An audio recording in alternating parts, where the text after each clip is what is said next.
Welcome you all, my dear students. Today is the sixth day, day 6 of preparation for GATE 2026. Right? Last ಕ್ಲಾಸಲ್ಲಿ ಏನೇನು prepare ಮಾಡಿದ್ವಿ, calculus ಅಲ್ಲಿ ಬಂದಿದ್ವಿ. ಈ day 6 ಅಲ್ಲಿ ನೀವೇನು ಮಾಡ್ರಿ ಅಂತಂದ್ರೆ ಟಾಪಿಕ್ಸ್ ಕೊಡ್ತೀನಿ, ಅವುಗಳನ್ನು ತಯಾರು ಮಾಡ್ಕೊಡ್ರಿ. ಭಾಳ ಇಂಪಾರ್ಟೆಂಟ್ ಚಾಪ್ಟರ್ ಅದ. ಒಂದನೇ ಚಾಪ್ಟರ್ ಏನು ಡಿಫೈನ್ ಮಾಡ್ರಿ ಅಂದ್ರೆ ಡೆಫಿನೈಟ್ ಇಂಟಿಗ್ರಲ್ಸ್.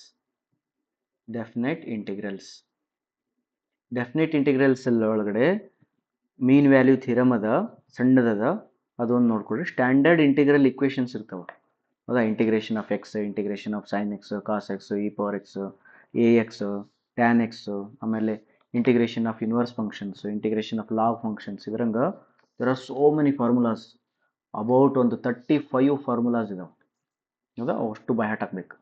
ಪ್ಲಸ್ ಅದಾದಮೇಲೆ ಪ್ರಾಪರ್ ಇಂಟಿಗ್ರಲ್ಸ್, ಇದು ಡೆಫಿನೆಟ್ ಇಂಟಿಗ್ರಲ್ಸ್ ಅಂತ ಬರ್ತಾವೆ. ಇಂಟಿಗ್ರೇಷನ್ ಫ್ರಮ್ 0 to b ಅಂತೇಳಿ ಕನ್ಸಿಡರ್ ಮಾಡಿ ಕೆಲವು ಫಾರ್ಮುಲಾಸ್ ಇದಾವೆ. ಇವು ಒಂದು 20 ಫಾರ್ಮುಲಾಸ್ ಇದಾವೆ, ಹೌದಾ? ಇವನ್ ಬಯಾಟ್ ಹಾಕೊಡ್ರಿ, ಒಂದು ದಿನ ಫುಲ್ ಇವನ್ ಬಯಾಟ್ ಹಾಕೊಡ್ರಿ. ಇವು ಬಯಾಟ್ ಹಾಕಿದ ತಕ್ಷಣ ನಿಮಗೆ ಪ್ರಾಕ್ಟೀಸ್ ಬಂದ್ಬಿಡ್ತದೆ. ಬಿಕಾಸ್ ಅದರೊಳಗಡೆ ಏನು ಟ್ವಿಸ್ಟ್ ಇರಂಗಿಲ್ಲ, ಜಸ್ಟ್ ಇಂಟಿಗ್ರೇಟ್ ಮಾಡ್ಕೊಂತ ಹೋಗೋದು. ಫಾರ್ಮುಲಾ ಗೊತ್ತಿದ್ವ ಇಂಟಿಗ್ರೇಷನ್ ಮಾಡ್ತಾ ಹೋಗ್ತೀರಿ. ಕೇಳಿದ ಕ್ವಶನ್ಸ್ ಇವು. ಎರಡನೇ ಚಾಪ್ಟರ್ ಪ್ರಿಪೇರ್ ಮಾಡ್ರಿ, ಇಂಪ್ರಾಪರ್ ಇಂಟಿಗ್ರಲ್ಸ್. ಇಂಪ್ರಾಪರ್ ಇಂಟಿಗ್ರಲ್ಸ್ ಅಂದ್ರೆ ಅವು ಡೈರೆಕ್ಟಾಗಿ ಬರಂಗಿಲ್ಲ, ಅವು ನಿಮ್ಗೆ ಭಾಳ ಕಾಡ್ತಾವು. ಅವು ಯಾಕಂದ್ರೆ ಅವು ಕನ್ವರ್ಜ್ ಆಗ್ತಿರ್ತಾವ, ಡೈವರ್ಜ್ ಆಗ್ತಿರ್ತಾವ, ಹಾಗಾಗಿ ಅವು ನಿಮ್ಗೆ ಆನ್ಸರ್ ಬರ್ತಿರಂಗಿಲ್ಲ. ಅಂಥವಕ್ಕೆ ಕೆಲವು ಟೆಕ್ಟಿಕ್ಸ್ ಅದಾವ, ಆ ಟ್ರಿಕ್ಸ್ಗಳನ್ನು ಯೂಸ್ ಮಾಡಿಕೊಂಡು ನೀವು ಓದ್ಕೋಬೇಕು. ಇದು ಸ್ವಲ್ಪ ಸ್ಟಾರ್ ಮಾರ್ಕ್ ಐತಿ. ಇದು ಯಾಕಂದರೆ ಇದು ಸ್ವಲ್ಪ ಕಾಮನ್ ಆಗಿ ನಾರ್ಮಲ್ ಹುಡುಗನಿಗೆ ಅರ್ಥ ಆಗ್ಲಾರ್ದಂಥದ್ದು ಇರ್ತದೆ. ಸ್ವಲ್ಪ ಅಬ್ನಾರ್ಮಲ್ ಇರಬೇಕು, ಎಕ್ಸ್ಟ್ರಾ ಆರ್ಡಿನರಿ ಮ್ಯಾಥಮೆಟಿಕ್ಸ್ ಇಂಟ್ರೆಸ್ಟ್ ಇರಬೇಕು ಅಂಥ ಹುಡುಗರು ಇಂಪ್ರಾಪರ್ ಇಂಟಿಗ್ರಲ್ಸ್ನ ಮಾಡಿರಿ. ಬ್ಯಾಡಪ್ಪ ಅಂತ ರಿಸ್ಕ್ ತೊಗೊಳಂಗಿಲ್ಲ ಅಂತಂದ್ರೆ ಬೇಕಾದ್ರೆ ಇದನ್ನ ಬಿಡ್ಬೋದು ನೀವು. ನೆಕ್ಸ್ಟ್ ಬರ್ತದೆ ಮೂರನೇದು ಮಲ್ಟಿಪಲ್ ಇಂಟಿಗ್ರಲ್ಸ್ ಅಂತ.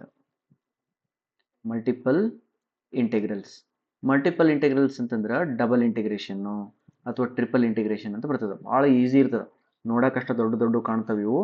ಡಬಲ್ ಇಂಟಿಗ್ರೇಷನ್, ಟ್ರಿಪಲ್ ಇಂಟಿಗ್ರೇಷನ್ನು, ಬಟ್ ಭಾಳ ಚಂದ ಇಂಟರ್ಪ್ರಿಟೇಷನ್ ಮಾಡ್ಬೇಕು. ಇದಕ್ಕೆ ಏರಿಯಾಕ್ಕೆ ಹೆಂಗೆ ಅಪ್ಲೈ ಮಾಡಬೇಕು ಅಥವಾ ಯಾಕಂದರೆ ಡಬಲ್ ಇಂಟಿಗ್ರೇಷನ್ ಅಂದರೆ ಡಿ ಎಕ್ಸ್ ಡಿ ವೈ ಅಂತ ಬರ್ತದೆ. ಈ ರೂಟ್ ಅಂತ ಇದ್ರದ್ದು ಇಂಟಿಗ್ರೇಷನ್ ಯಾರ್ದು, ಇದು ಯಾರ್ದು, ಲಿಮಿಟ್ಸ್ ಏನು, ಹೆಂಗೆ ಲಿಮಿಟ್ಸ್ ಚೇಂಜ್ ಮಾಡಬೇಕು ಅಂತ. ಬಟ್ ಕ್ವಶನ್ಸ್ ಭಾಳ ಈಸಿ ಇರ್ತಾವೆ, ಭಾಳ ಈಸಿ ಇರ್ತವೆ. ಬಿಕಾಸ್ ಟಾಪಿಕ್ ಟಫ್ ಐತಲ್ಲ, ಹಂಗಿರೋದ್ರಿಂದ ಏನಾಗುತ್ತೆ, ಕ್ವಶನ್ಸ್ ಈಸಿ ಇರ್ತಾವೆ. ಇವನ್ ಮಾಡ್ಕೊಡ್ರಿ. ಇಷ್ಟು ಮಾಡಿದ್ರಿ ಅಂತಂದ್ರೆ ನಿಮಗೆ day 5 I can consider it is over, because these are all very important.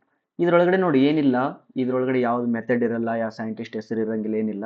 Formula by heart ಹಾಕ್ಬೇಕು, ಇಂಟಿಗ್ರೇಟ್ ಮಾಡಬೇಕು. Therefore, this is one of the easy chapter. 8 hours a day. Spend it and you will be master in that one. Thank you.